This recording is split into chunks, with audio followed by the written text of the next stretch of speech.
Hello and welcome to your own channel Teaching Giver. Hello everyone, hope you all are good. आज हम worksheet number 21 start कर रहे हैं, जो आपके सब्जेक्ट साइंस की है फॉर क्लास 9th। ये भी आपकी चैप्टर नंबर 5 से ही ली गई है। केंद्रक और गुण सूत्र के बारे में हम इस वर्कशीट में पढ़ेंगे। चलिए स्टार्ट करते हैं। जिज्ञासा ने प्याज की झिल्ली, मैंने पिछली वर्कशीट में आपको प्याज की झिल्ली भी दिखाई थी, इसी तरह का कुछ पिक्चर थी उसकी। प्याज की कोशिकाएं, जो ये डब्बे नुमा संरचना है, ये प्याज की कोशिकाएं हैं।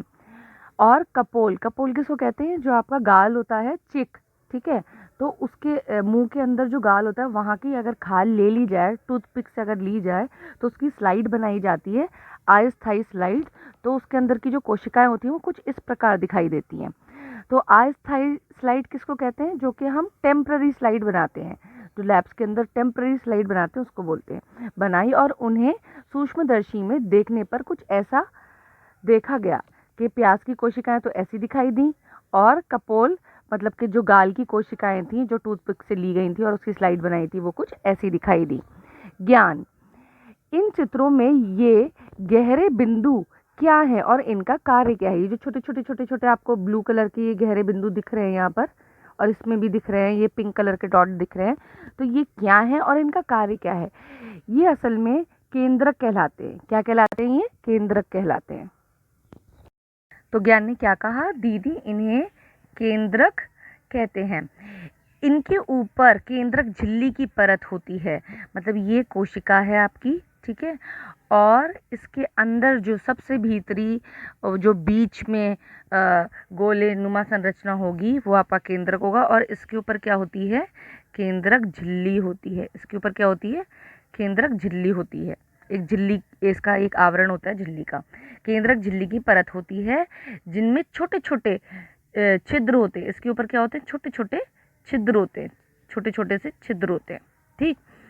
इन छिद्रों से कोशिका द्रव अंदर बाहर होता है, और यही छोटे छोटे छिद्र होते हैं, इसी से क्या होता है? कोशिका द्रव अंदर और बाहर जाता है। अंदर अंदर ज़रूरत होगी तो अंदर जाएगा, और बाहर अगर इसकी रिक्वायरमेंट होगी तो ये बाहर जाएगा। इसे कोशिका का ब्रेन, मस्तिष्क भी कहते हैं। केंद्रक को ही कोशिका का मस्तिष्क भी कहते हैं। अब जैसे कि आपके मस्तिष्क का काम क्या होता है? अगर आपको, आपके मस्तिष्क आपको बताता है कि आपको भूख लग रही है, आपको अब जाना है, खाना खाना है, काम करना है, तो वो सारा नियंत्रण कौन कर रखता है? मस्तिष्क रखता है कार्य का, ठीक है। तो इसी तरह से जो केंद्रक होता है वो सारा नियंत्रण रखता है कोशिका का, कि कोशिका को कितनी मात्रा में प्रोटीन बनाना है, कोशिका को ऑक्सीजन की ज़रूरत है बाहर से, तो बाहर से ऑक्सीजन कैसे आएगी? अगर कोशिका में अपशिष्ट पदार्थ है उनको बाहर निकालना है, तो वो बाहर कैसे निकलेंगे? कौन से उसके अंदर प्रोटीन होंगे जो सहायक होंगे जो उनको बाहर निकाल दें? तो ये जितना भी सारा कोशिका का काम होता है वो नियंत्रित कौन करता है? केंद्रक करता है। तो वो सारी सूचना देता है, वो मैं आपको बताऊंगी वो सूचना कैसे देता है और क्या करता है। अब यहाँ पे देख लीजिए, ये कोशिका के अन्य कार्य करता है, जैसे अनुवांशिक संरचना। अब जैसे कि मैंने आपको बताया था, ये कोशिका है और इसके अंदर केंद्रक है। केंद्रक के अंदर होता है गुणसूत्र, और वही गुणसूत्र एक पीढ़ी से दूसरी पीढ़ी में जाता है, और अनुवांशिक संरचना इसके अंदर होती है। अनुवांशिक संरचना मतलब कि डीएनए जो होता है, और जो क्रोमैटिन मटेरियल होता है, क्रोमैटिन होता है, क्रोमोसोम्स होते हैं, उसके अंदर सूचना होती है कि आपका रंग कैसा होगा, आपके बाल कैसे होंगे, आपकी आंखें कैसे होंगी। उस सारी संरचना केंद्रक के गुणसूत्र में होती है, ठीक है। तो वो ही अनुवांशिक होते हैं एक पीढ़ी से दूसरी पीढ़ी में। दूसरा, कोशिका विभाजन, कोशिका का बंटना। जैसे आपको पता है कि कोई भी जीव है सो सबसे पहले एक कोशिक होता है, उसके बाद वो बंटता है 1 से 2 में, 2 से 4 में, और फिर बढ़ते बढ़ते बढ़ते बढ़ते बहुकोशिक जीव में बदल जाता है, बहुकोशिक जीव बन जाता है। तो वो जो कोशिका विभाजन होता है उसको भी नियंत्रित कौन करता है? केंद्रक नियंत्रित करता है। डीएनए, डीऑक्सी राइबो न्यूक्लिक अम्ल, इंपॉर्टेंट है, इसकी फुल फॉर्म आपको याद करनी है। आरएनए राइबो न्यूक्लिक अम्ल व राइबोसोम का उत्पादन, इन सब का उत्पादन कौन करेगा? केंद्रक के अंदर ही होगा। कोशिका वृद्धि कोशिका की वृद्धि, प्रोटीन एवं एंजाइम संश्लेषण आदि ये सारे काम किसके होते हैं? केंद्रक के होते हैं। प्रोटीन बनाना, कोशिका की वृद्धि कराना, राइबोसोम्स बनाना, ये सारे जितने भी कोशिका के अंग हैं उसमें कोई क्षति है तो उसको ठीक करना, तो सारी मेंटेनेंस का कि एक तरह से कोशिका का हेड होता है और ये सारी चीज़ों को नियंत्रित करता है केंद्रक। ठीक, ज्ञान ये गुणसूत्र क्रोमोसोम क्या होते हैं? वही जो मैंने आपको बताया कि अगर ये कोशिका है, कोशिका के अंदर केंद्रक के अंदर गुणसूत्र होते हैं और गुणसूत्र को हम ये क्रोमोसोम भी कहते हैं। मैं बताऊंगी इसमें फ़र्क क्या है और इनका क्या कार्य है, इनका कार्य क्या होता है। ज्ञान ने क्या कहा? दीदी, केंद्रक में एक उलझे धागों जैसी संरचना क्रोमैटिन पदार्थ होती है। कैसी? ये देखिए यहाँ पर दिखा रखा है, उलझे धागों जैसी संरचना क्रोमैटिन पदार्थ होती है जो डीएनए और प्रोटीन का बनी होती है। ये डीएनए और प्रोटीन की साथ में बनी होती है। ऐसे होता है कि ये डीएनए आया, ठीक है, और एक हिस्टोन प्रोटीन होता है, इसके ऊपर ये डीएनए लिपटा हुआ होता है। ठीक, फिर ये डीएनए आया, फिर एक और हिस्टोन प्रोटीन होगा, फिर इसके ऊपर लिपटा हुआ होगा। ये समझ लीजिए कि कम से कम इतने छोटे कोशिका के अंदर जो केंद्रक होता है, केंद्रक कितना छोटा होगा, उसके अंदर कम से कम 2 मीटर लंबा क्रोमैटिन का धागे नुमा क्रोमैटिन 2 मीटर लंबा, वो पूरा गुठा हुआ उसके अंदर मौजूद होता है। तो इतना लंबा 2 मीटर, आप सोच सकते हैं कितना लंबा धागा हो गया, और वो जो हम एक अपनी आंखों से भी नहीं देख सकते कोशिका, वो उसके अंदर, उसके भी केंद्रक के अंदर मौजूद होता है। अब आप अनुमान लगा सकते हैं कि प्रकृति के अंदर किस तरह से संरचना बना रखी है, कर रखी है कि इतनी छोटी चीज़ में भी इतना लंबा क्रोमैटिन का धागा मौजूद है। ठीक, चलिए आगे देखते हैं। कोशिका विभाजन की शुरुआत में ये क्रोमैटिन पदार्थ कई लंबे जोड़ों में बदल जाते हैं। जब कोशिका विभाजित हो रखी होती है तो यही धागे किस में बदल जाते हैं? यही गुणसूत्र कोशिका विभाजन के समय ये मतलब के क्रोमोसोम में बदल जाते हैं। इस तरह से ही क्रोमोसोम की सूरत हम बनाते हैं। ठीक है, तो ये जोड़ों में ऐसे क्रोमोसोम के जोड़ों में बदल जाते हैं। इन्हीं को हम क्या कहते हैं? गुणसूत्र कहते हैं। प्रोकैरियोट कोशिका में केंद्रक अस्पष्ट होता है। होता क्या है, अगर हम एक यूकैरियोटिक कोशिका ले लें तो यूकैरियोटिक कोशिका के अंदर ये केंद्रक विकसित होता है। मैं ये बात कर रही हूँ यूकैरियोटिक कोशिका की। प्रोकैरियोटिक कोशिका में क्या होता है, ये कोशिका है तो इसमें केंद्रक विकसित नहीं होता, सिर्फ गुणसूत्र होता है। और ये थोड़ा मतलब एक कोशिकाएं होता है द्रव सा, अलग सा, जिससे ये घिरा हुआ होता है बस। और इसके ऊपर जैसे कि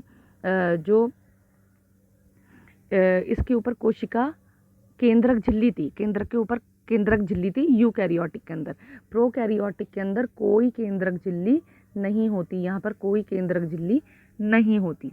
ठीक, तो यहाँ पर उन्होंने यही चीज़ बता रखी है, प्रोकैरियोटिक कोशिका में केंद्रक अस्पष्ट होता है, जिसे केंद्रकाय कहते हैं। जिसे क्या कहते हैं? केंद्रकाय कहते हैं, मतलब केंद्रक झिल्ली नहीं होती है। इसमें केवल क्रोमैटिन पदार्थ होता है, सिर्फ क्रोमोसोम होते हैं। जो मैंने भी आपको बताया कि हिस्टोन प्रोटीन नामक भी प्रोटीन होते हैं जिनके ऊपर डीएनए लिपटा हुआ होता है, वो यूकैरियोटिक कोशिका में होता है। प्रोकैरियोटिक कोशिका में सिर्फ क्रोमैटिन पदार्थ होगा और हिस्टोन प्रोटीन उसके अंदर मौजूद नहीं होंगे। किसी जीव के कोशिका केंद्र में गुणसूत्रों की संख्या निश्चित होती है। जैसे कि मनुष्य के अंदर 46 क्रोमोसोम और 23 जोड़े मौजूद होते हैं गुणसूत्र के। ठीक है, इसी तरह से जो चिंपांजी होता है उसके अंदर 48 क्रोमोसोम की संख्या होती है और जोड़े में कितने हो जाएगी? 24। और अगर हम वहीं पर एक मटर का पौधा ले लें तो उसके अंदर जो टोटल नंबर होता है, संख्या जो होती है वो 14 होती है और जोड़े कितने हो जाते हैं? 7। ठीक, तो ये जो क्रोमोसोम की संख्या होती है, गुणसूत्र की जो संख्या होती है वो क्या होती है? निश्चित होती है। वो निश्चित होती है हर एक स्पीशी के अंदर, हर एक जाति के अंदर, ठीक है। और जैसे ही अगर ये क्रोमोसोम की संख्या ऊपर नीचे हो जाएगी, जैसे कि एक चिंपैंजी के अंदर 24 थी, वो हमारे पूर्वज कहलाते हैं, ठीक है। तो वो जैसे ही 23 आई तो हम चिंपैंजी से कितने अलग हैं, है ना। तो हमारी संरचना बदल जाएगी, हमारी जो आवरण है, हमारी चीज़ें हैं वो बदल जाएंगी, ठीक है।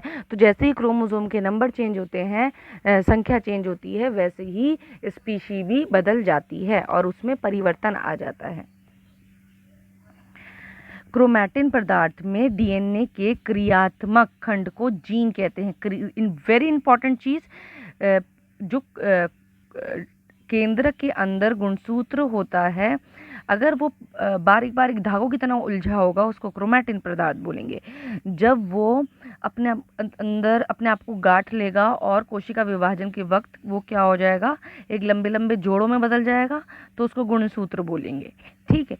और इसी का एक छोटा सा भाग, अगर मैं इसी का एक छोटा सा भाग ले लूं, ये छोटा सा भाग ले लिया, मगर ये क्रियात्मक होना चाहिए, ये कोई काम करेगा, कोई प्रोटीन बनाएगा उसके अंदर, केंद्र कोशिका के अंदर, जो कि कोई काम करने लायक होगा। क्योंकि जो पूरा डीएनए होता है क्रोमैटिन के अंदर, कितने उसके भाग ऐसे होते हैं जो क्रियात्मक नहीं होते हैं और कुछ ऐसे भाग होते हैं जो क्रियात्मक होते हैं, ठीक है। तो जो क्रियात्मक भाग होता है उसी को हम क्या बोलते हैं, जीन कहते हैं। गुणसूत्रों पर मौजूद जीन्स डीएनए अणुओं से बने होते हैं। जीन्स किसके बने होते हैं, डीएनए के अणुओं से बने होते हैं, जिनमें नई कोशिका बनाने और कोशिका संगठन की सभी सूचनाएं होती हैं। इस डीएनए की, इस जीन के अंदर ही सूचनाएं होती हैं, किसकी, नई कोशिका कब बनेगी और पूरा कोशिका किस तरह काम करेगी, इसमें इसकी सारी सूचनाएं होती हैं। गुणसूत्रों में आनुवांशिक संकेत गुण होते हैं कि जैसे कि कुछ लक्षण होते हैं जो माँ बाप में होते हैं, वो उनके गुणसूत्र की वजह से होते हैं, और वही लक्षण जब एक पीढ़ी से दूसरी पीढ़ी में आते हैं तो वो हमको उनके बच्चों में भी दिखाई देते हैं, जो माँ बाप और माता पिता से डीएनए के रूप में अगली संतति में जाते हैं। चलिए इसके क्वेश्चन आंसर्स कर लेते हैं। सबसे पहले क्वेश्चन है, प्रोकैरियोटी और यूकैरियोटिक केंद्र में क्या अंतर होता है। मैंने वैसे आपको समझा दिया, इसका मैं आंसर बता देती हूँ आपको। देखिए, प्रोकैरियोटिक केंद्रक और यूकैरियोटिक केंद्रक। पहला क्या है, प्रोकैरियोटिक कोशिका में केंद्रक अस्पष्ट होता है, प्रोकैरियोटिक में अस्पष्ट होगा, जिसे केंद्रकाय कहते हैं। इसमें क्या होता है, केंद्रक विकसित होता है और स्पष्ट होता है। प्रोकैरियोटिक केंद्र में केंद्रक झिल्ली अनुपस्थित होती है, केंद्रक झिल्ली नहीं होगी, इसमें केंद्रक झिल्ली उपस्थित होगी। इसमें केवल क्रोमैटिन पदार्थ होता है, सिर्फ क्रोमैटिन पदार्थ होगा प्रोकैरियोट में, और कोई भी हिस्टोन प्रोटीन नहीं होगा, हिस्टोन प्रोटीन अनुपस्थित होगा। यूकैरियोटिक केंद्रक में डीएनए में, उसके डीएनए में क्या होगा, हिस्टोन प्रोटीन उपस्थित होगा, ठीक है। क्रोमैटिन पदार्थ में हिस्टोन प्रोटीन उपस्थित होगा। अगला क्वेश्चन देखते हैं, डीएनए एवं आरएनए का पूरा नाम लिखिए। डीएनए कोशिका में कहाँ पाया जाता है, ये तो पता ही है आपको, केंद्रक में। पहले इसका आंसर देख लेते हैं यहाँ पर। ये देखिए, जो डीएनए है उसका पूरा नाम क्या है, डीऑक्सी राइबोन्यूक्लिक अम्ल, ये डीएनए का नाम है। और आरएनए का पूरा नाम क्या है, राइबोन्यूक्लिक अम्ल, ये दोनों आपको लिखने हैं। फिर नेक्स्ट क्या है, इसमें ही पूछा हुआ है, डीएनए कोशिका में कहाँ पाया जाता है। डीएनए कोशिका में केंद्रक में पाया जाता है, ठीक। तीसरा क्वेश्चन देखते हैं, मानवों में गुणसूत्र की संख्या कितनी होती है। तो मानवों में गुणसूत्र की संख्या 46 होती है, ठीक है, या 23 जोड़े, 46 होती है या फिर 23 जोड़े। जीन क्या है, जीन क्या है, क्रोमैटिन पदार्थ में डीएनए की क्रियात्मक खंड को जीन कहते हैं, ठीक है। और कहाँ स्थित होता है, ये केंद्रक में स्थित होता है। और ये भी कह सकते हैं हम, ये क्रोमैटिन पदार्थ में स्थिर होता है। फोर्थ क्वेश्चन देखिए, केंद्रक के कोई दो कार्य लिखिए, दो कार्य लिखने हैं। यहाँ पे देखिए केंद्रक के कार्य दे रखे थे। कोशिका में अनेक कार्य करता है, जैसे आनुवांशिक संरचना, कोशिका विभाजन, डीएनए, डीऑक्सीराइबोन्यूक्लिक अम्ल और आरएनए व राइबोसोम का उत्पादन, कोशिका वृद्धि, प्रोटीन एवं एंजाइम संश्लेषण बनाना आदि। ये सारे काम किसके होते हैं? केंद्रक के होते हैं। ये सारे काम किसके होते हैं? केंद्रक के होते हैं।